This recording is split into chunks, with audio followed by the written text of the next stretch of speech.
Для замены ступичного подшипника на вот этом монстре производства вот этой фирмы, а если точно, то это Dacia, вам понадобится сам подшипник. Вот здесь можете посмотреть его номер, вот его стоимость написано $17 тысяч США с АБСом Logan Largus. Вот его размеры. Что нам нужно? Домкратим автомобиль, перед этим срываем колеса, снимаем колпаки, если они у вас есть. Нужно будет открутить ступичную гайку, которая держит у нас саму гранату. Здесь она на 30. Значит, все здесь взбрызгиваем. Сами знаете, что за жидкость. Ну, в принципе, вот любой служим можно забрызгать. И теперь очищаем резьбовые соединения. Вот здесь вот резьба, видим грязь. Нужно это все очистить, чтобы резьба не забивалась. Для этого мы берем щетку для зубов и обязательно все вычищаем. Вот примерно так. А еще вон там стойка стабилизатора. Короче, там тоже чистим. Я вам сейчас все показал. А дальше просто все откручиваем. А еще, если не хотите потом мучиться с АБСом, аккуратно нужно вот здесь вытащить из посадочных мест две такие резинки. И вот здесь вот такой болтик есть под Torx T30. Что такое Torx? Это вот эта звездочка, называется она вот T30. Понятно? И вот сюда смотрим, вот он датчик, вот отверстие. Там был этот болтик, выкрутил его. Теперь вот он, сам датчик. Не надо его вращать, потому что он не круглый. Влево-вправо вот так качаем и вытаскиваем. Все, убираем в сторону, чтобы не повредить. Потом надо будет его еще почистить. Дальше снимаем суппорт, она у нас. Потом вам обязательно нужно будет шаровую, я забыл вам сказать. Ее же нужно вытащить, а то вы ее просто открутите. А как ее вытаскивать? С помощью своей третьей ноги. Теперь откручиваем гайку. Все, бам. Можно использовать съемник, но съемником нужно работать аккуратно, потому что можно вот этот пыльник порвать. А здесь, нет, люфта нет, лево-вправо, но она болтается. То есть здесь, значит, желательно поменять рулевую тягу, потому что она не должна болтаться. Она должна, зафиксирована быть по-хорошему. Так как люфта нету, пока я не буду ее трогать. Смотрим сайлентблоки и остальные составляющие. Вдруг вам что-то нужно поменять, или вы увидите, что у вас стойка потекла. А еще хотел вам сказать, если вы откручиваете шару, а ее нужно откручивать обязательно. Там стоит вот такой болт. Головка у него на 16. Здесь даже под торкс вроде как бы сделано, да? Он, видите, с одной стороны увеличенный. Короче, суть в чем? Что он, видите, какой ржавый. Он у меня здесь заржавел. Нет, машина, кстати, 16-го года, ее зовут Стерва. Управляющая суппорта здесь откручивается звездой по имени Солнце. Называется она Torx. Torx, скажу сейчас какой. Вот, видите, T45. Открутил все. Предварительно можно еще вот так вот сделать, типа там, развести немножко колодки, чтобы потом легче было их засовывать. Теперь нужно снять скобу.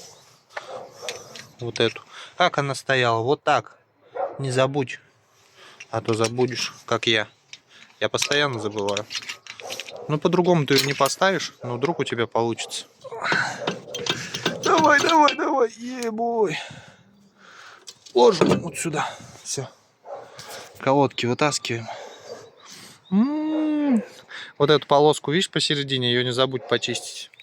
Чтобы новая пыль набивалась сюда. В лишний раз они не пищали. Дальше, по-моему, ключ на 18. Вот эти два болта нужно открутить. Это скелет, скоба суппорта. А у него не хватает сил. А этот? Здесь тоже не хватает. Да, захочешь купить такой гайковерт, не бери. Называется он, сейчас подскажу.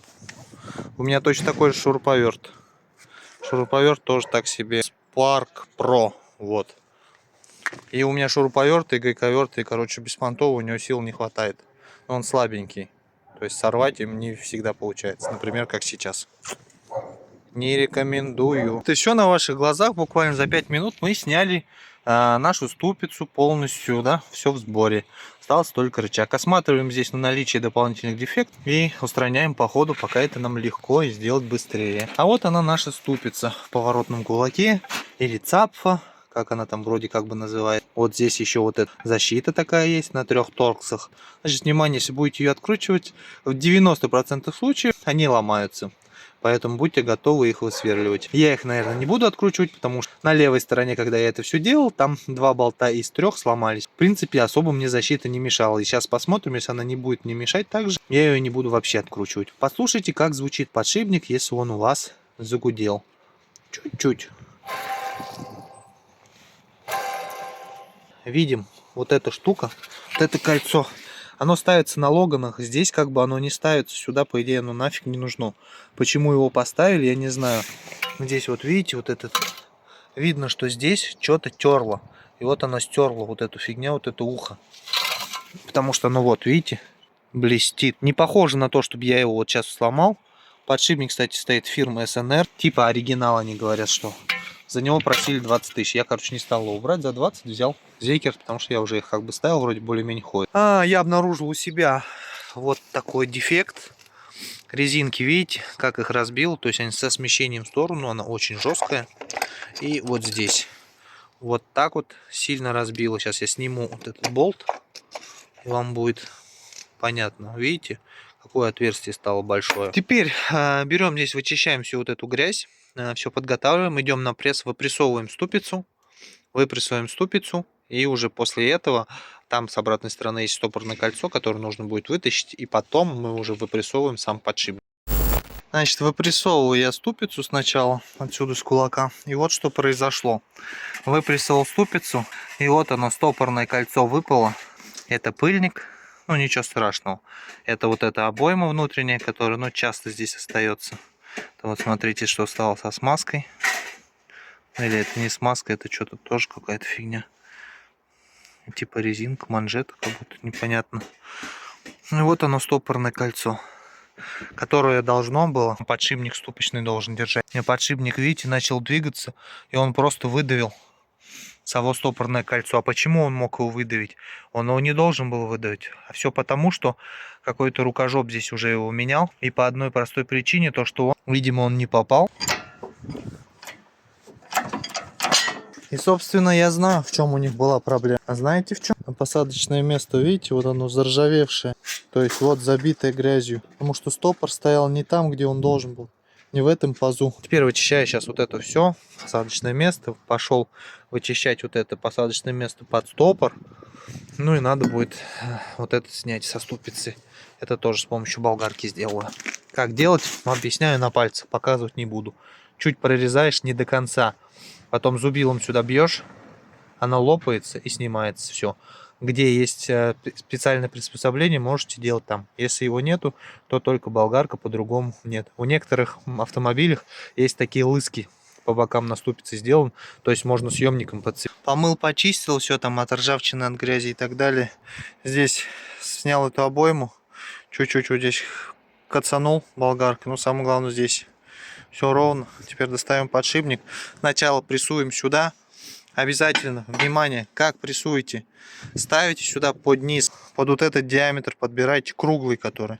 Вот у меня подобран. Не идеально, конечно. Он чуть со сколом, но прям встает четко. Теперь подшипник, например, старого. Это с левой стороны я меняю. Вот здесь вот это, видите, полоски. Это здесь вот это магнитное кольцо, которое читает самое АБС. Вот. Что делаете? Вы сейчас, когда будете прессовать, внимание, когда давите подшипник, давите его по наружному диаметру, по вот этому. Сначала запрессовывайте его сюда в ступицу. Потом, когда вы запрессовали подшипник, установили стопорное кольцо, вы будете прессовать уже саму ступицу в подшипник. То есть сюда будете прессовать уже вот эту внутреннюю обойму. Что вы делаете? Вам нужно именно под вот этот внутренний диаметр подставить что-то. Если вы подставите под внешний диаметр, то вы рискуете выдавить вот этот самый подшипник, вот этот сепарат. И все, вы его выдавите, и все, кранты вашему подшипнику. Поэтому с обратной стороны также подбираете под вот этот диаметр сюда что-то. Ну, например, вот, да, должна стать. Но это маленькая, надо больше. Поэтому, например, вот это мне подходит. Вот видите, оно идеально. Все. У вас получается становится вот таким вот образом. И сверху, и это у вас и будет упор. И сверху вы запрессовываете сюда ступицу. Вот, это важно, если вы никогда не прессовали. Ну, если вы прессовали, молодец. А то вдруг сейчас такие же попадутся, как вот этот ставили. Стопор не вставили, видите. Поехали, прессуем. Сейчас поставим. Достану вот этот подшипник и посмотрю комплектность его. Скрываем. Что мы здесь видим? Комплект. Гайка, стопор и вот это новое кольцо. Вот эта штука, собственно, и была, вот, видимо, отломана. Вот у меня, вот видите, ее здесь нет. Если перевернуть. То есть, либо ее отломали специально, либо ее поехали, когда просто выломал его. Непонятно. Вот. И, собственно, сам подшипник тоже отдельно запакованный. Фирма Зекер. Ну, более-менее еще ходит. Еще раз показываю номер. Цена 17. Короче, сейчас за 15 я его купил. Типа стоил он 17, сейчас типа подешевел, 15 стоил. Все, теперь прессуем. Второй момент. Вот сейчас я вскрыл подшипник, снял упаковку. Здесь сделана вот она просто бумажка, вы видели, да, пленка. Что вы делаете? Здесь у него вот это магнитная лента. То есть отсюда он читает информацию датчика АБС. Этой магнитной лентой нужно ставить к датчику. То есть как вы ставите у вас датчик? Датчик у вас, получается, вставляется сзади. Аккуратно, никуда там не ложите, чтобы лишняя сюда стружка какая-то там не намагнитилась. Поэтому в этом вот эту ленту внимательно. То есть где у вас крепится датчик? Видите вы, вот датчик крепится с задней части. Соответственно, чтобы он читал эту информацию, нужно магнитной лентой туда к датчику ее ставить. Видите вы, с этой стороны просто металлическая, да, это заглушка такая, как пыльник, с резинкой тоже, вот она черная. С этой стороны вот это именно магнитная лента. На другом подшипнике Marshall, на некоторых, да, я ставил до этого Marshall на левую сторону, у него прям вот эта часть сделана пластмасса, то есть специальная крышечка, и она закрыта. Здесь же никакой крышки нет, потому что это Зекер. Ну, Marshall я за 17,5 тысяч покупал, этот за 15 купил. Но стоит, он написано, что он типа тоже 17, я не знаю. Поэтому ставим магнитной лентой туда вниз. Туда, вот, прорезь. Это под датчик, по-моему, как раз она и есть. Соответственно, мы ее ставим туда, вниз. Давим на наружную обойму. Запрессовал подшипник. Теперь, видимо, вот у нас осталось посадочное место. Или бороздка, по-русски говоря. Как ее назвать еще? Щель? Не щель. Ну, короче, вы поняли, да? Еще где-то осталось. Теперь вот стопорное кольцо. Смотри, оно какое-то толстое. Такое ощущение, что оно толще, чем даже то, которое здесь стоит. Теперь с помощью специнструмента мы его сюда засовываем. Теперь берем вот такой инструмент. Сжимаем стопор. Вот я его примерно так посадил. Все. Видим, что у нас четко сел в свое место. Не торчит он. И теперь идем запрессовывать ступицу. Как вы думаете, для чего этот пакет я вон там одел? Напишите в комментариях, зачем пакет. Ой-ой-ой. Теперь мы переворачиваем, смотрим сюда, все четко, ступица наша сидит. Все, крутим, все вращается, все отлично. И пакет я одевал сюда, потому что подставлял металлическую, но она немножко ржавая, вот эта железка. И чтобы никакая стружка, металлическая пыль не прилипла туда на магнитную ленту. Понимаете, вот в чем смысл. Ну, чтобы никакие там помехи никакие-то не появились, чтобы датчик не начал. А то сейчас что-нибудь налипнет и начнет потом АБС куролесить. Короче, все готово. Теперь идем устанавливать на машину. Вот такая вот замена. Ну и примерно вот так это все собирается в обратной последовательности. Ничего сверхъестественного. И такой момент. Кто-нибудь знает вот эти вот заглушки, которые направляющие суппорта, отдельно продаются, потому что я пошел, у меня с одной стороны нету такой заглушки. Продается только комплект сразу на 2 суппорта. И не просто комплект, а ремкомплект суппорта. И там, получается, они есть. Но мне не нужны как бы на 2. Мне нужно всего даже не на 1. Мне нужна 1 штука нужна. Потому что не хочется покупать ремкомплект на суппорта ради одной вот этой заглушки. Или какой-то есть номерок, где можно одну только купить и поставить. И момент. Вы установили. Вроде как бы все хорошо. Не забывайте про вот этот кожух. А то вы сейчас колесо поставите, поедет, а у вас что-то трет.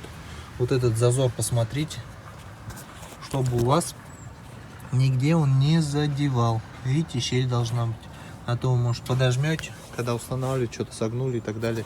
Тоже проверяйте, чтобы 2 раза не лазить туда. И не забывайте поставить АБС. Датчик АБС. Ну, короче, в любое свободное место, я думаю, вот так нормально. Еще походит.